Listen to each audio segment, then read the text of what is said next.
চলে এলাম দূরে গিয়ে আমি আমার রান্নাঘরে, থেকো তোমরা আমার পাশে বন্ধু হয়ে সারা জীবন।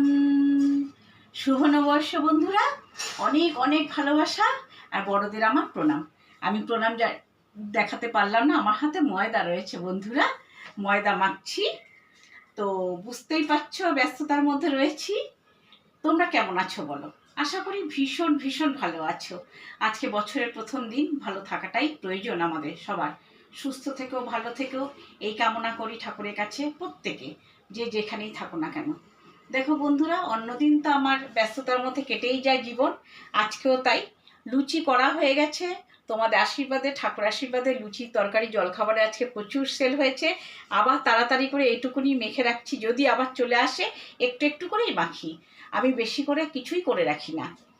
এই ওভেনে রয়েছে ভাত, এক চড়া ভাত হয়ে গেছে, এখানে ভাত আছে, ওইখানে রয়েছে চিকেন মাটন সব রান্না করা আছে, কাঁচাটা আবার রয়েছে, কাঁচাটাও রান্না করব। আমি আমার দেখাচ্ছি ব্যস্ততার জীবন প্রতিদিন সকালে, আর আজকে পয়লা বৈশাখ তো আজকে হবেই। আর দেখো আর একটা জিনিস তোমাদের সাথে আমার চ্যানেলে শেয়ার করা আছে, বিনা আগুনে মিষ্টি দই। তো আজকে আবার সেটা করা হবে। আমার এই আইটেমটা থাকে, ভীষণ চলে অনলাইনে, শেষ হয়ে গেছে। আজকে মানে ঘরে যা ছিল সেটাই আমি দিয়ে করছি, বেশি পাতা যাবে না, 2 থেকে 3টে বাটি মনে হয় হবে। তো এটা ভীষণ চাহিদা বন্ধুরা। তো তোমরা বানিয়ে খেয়েছো কিনা আমাকে জানিও, আমার চ্যানেলে তো আছেই করা। তো এই পর্যন্ত আজকে আর কি বলবো, ভালো থেকো সুস্থ থেকো, আর হ্যাঁ চ্যানেলটাকে সাবস্ক্রাইব করবে। আর একটা খুব সুন্দর খুব ভালো একটা মিষ্টির আইটেম নিয়ে আমি হাজির হব তোমাদের কাছে আজকে। তো ততক্ষণ দেখতে থাকো, সঙ্গে থাকো, চ্যানেলটা সাবস্ক্রাইব করো। টাটা।